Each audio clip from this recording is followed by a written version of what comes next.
জায়গা থাকতো তাহলে আমরা মনে করি না সরকারিভাবে কোনো স্ট্যান্ড নাই, আর চৌমনি বাজারে এই রোড ছাড়া যে যাত্রী উঠানামা করবো এরকম কোনো জায়গা নেই।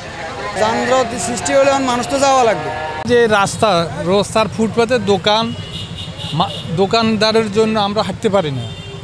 একটা গাড়ি সবসময় রোডের উপরে গাড়ি থাকে, সিএনজি স্টেশনে সিএনজি থাকে না, রোডের উপরে দোকান 1 সারি 2 সারি 3 সারি দোকান পর্যন্ত দোকান বসে, এবং এখানে মাছ বাজার বসায় দিছে। মানুষের চলাফেরার বহুত অসুবিধা। প্রশাসন কিছুদিন পরপর আসি অভিযান চালায়, উঠায়, কিন্তু উঠাই কোনো লাভ না, আবার এরা চলে যাওয়ার পরে বসে যায়। তো আমাদের অনুরোধ থাকবে এটা ক্লিয়ার করা হোক, এদের জন্য একটা ব্যবস্থা করে দেওয়া হোক যেন তারা পেট নিয়ে বাঁচতে পারে, তাদের ছেলে মেয়ে নিয়ে বাঁচতে পারে। আর এই গাড়িগুলা একটা স্ট্যান্ডে নিয়ে যায়, স্ট্যান্ডে নিয়ে গেলে আমাদের সবার উপকার হবে, মানুষ চলতে পারবে। এইখানে এই রাস্তা দিয়ে একটা মেয়ে হাঁটতে পারে না, একটা ছেলে হাঁটতে পারে। আমি বুড়া মানুষ, আমি নিজে হাঁটতে পারি না, অনেক সময় আমার ভয় লাগে, মনে হচ্ছে টাকা আমার গায়ের উপরে উঠে যাবে। এই ঈদে জামা জুতো অ্যাক্সেসরিজের ডিসকাউন্ট।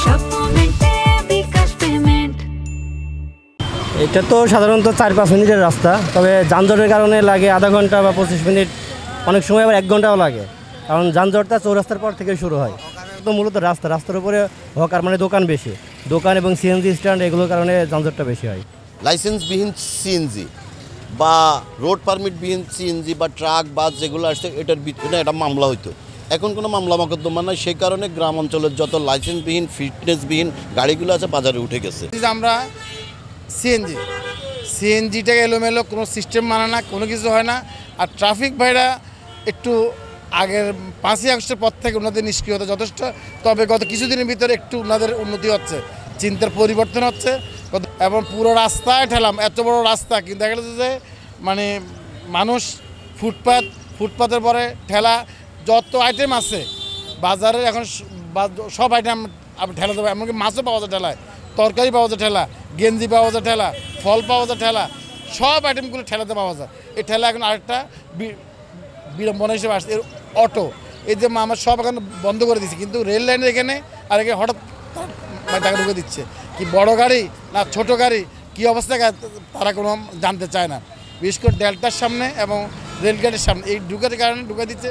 একটা ধরেন অ্যাড হয়ে গেল, পুরা সামনে খালি, পুরা গাড়িটা জাম সৃষ্টি হয়ে গেছে। কারণ আমরা মনে করি যে এই যে সিএনজিকে যদি সিস্টেম আনা যায়, ট্রাফিক ঠেলাকে যদি ম্যানেজ করা যায়, অটোকে যদি সিস্টেম আনা যায়, আর সুগন্ধা গাড়ি নির্দিষ্ট সিস্টেম চলবে, ঠিকমতো চলবে, এবং ট্রাফিক বাইরে যদি নিজ নিজে সচেতন হয়, তাহলে আমরা আশা করছি যে অন্তত যানজটটা আমাদের ভিতরে এটা আমরা সমাধান পেতে পারি। আমরা রাস্তাঘাটে হাঁটতে তো বাচ্চা নিয়ে বা নিজেরা হাঁটতে অনেক বেশি অসুবিধা হয়, গাড়ি ঘোড়া থাকে, ফুটপাতে এই যে মানুষ হকাররা বসে থাকে, এগুলোতে তো সমস্যা হয়। আর আমাদের চৌমুনির যানজটের কথা তো বলে শেষ করাই যাবে না।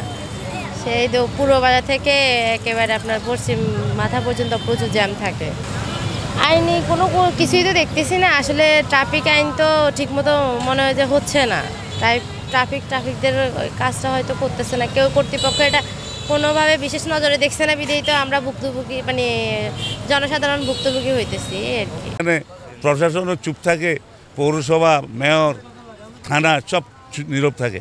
এখানে কিভাবে ফুটপাতের উপরে হাজার হাজার লোক রাস্তা বন্ধ করি আমাদের এটার কী করে মাল সামানা বিক্রি করে, এবং ফুটপাতে তো বিক্রি করে রাস্তার উপরে ভ্যান গাড়ি করে, তাহলে ওখানেও বন্ধ এখানেও বন্ধ। ঢাকা চিটাং থেকে একটা গাড়ি আসতে লাগে 3 ঘন্টা, আর এখান থেকে চৌমুনি পূর্ব বাজার থেকে চৌরাস্তা যেতে লাগে 2 ঘন্টা। তো মানুষ কত কষ্ট করে। অনেক মহিলা এই ফুটপাতের কারণে অনেক বেজ্জতি হয়, অনেক বখাটে ছেলে এদের গায়ে হাত দেয়, নানা বেজ্জতি করে, এটারও বহু প্রমাণ আছে। তো এটা নিত্যদিনের বিষয়। এখন যদি ফুটপাতটা দ্রুত দখলমুক্ত করতে পারে এবং রাস্তার উপর যদি বন্ধ করতে পারে ভ্যান গাড়ি, তাহলে আল্লাহর মধ্যে কোনো সমস্যা হবে না। চৌমুনি বাজারে যানজট নিয়ে কিন্তু সকল স্টেক হোল্ডারদের সাথে, রাজনৈতিক নেতৃবৃন্দ থেকে শুরু করে ছাত্র প্রতিনিধি, ব্যবসায়িক নেতৃবৃন্দ এবং পরিবহনের সাথে যারা সম্পৃক্ত, সকলকে নিয়ে কিন্তু আমরা একাধিকবার মিটিং করেছি। জেলা প্রশাসক স্যারের নেতৃত্বে হয়েছে। ফেনী থেকে আসার পথে, চৌমুনি আসার পথে যে অংশটা, এখানে আপনারা দেখবেন যে কিছু ভ্রাম্যমাণ দোকান বসে এবং কিছু এই ভ্যানে করে মানুষজন এখানে তাদের পণ্য সামগ্রী বিক্রয় করে। আমরা কিন্তু একাধিকবার এটার অভিযান করেছি।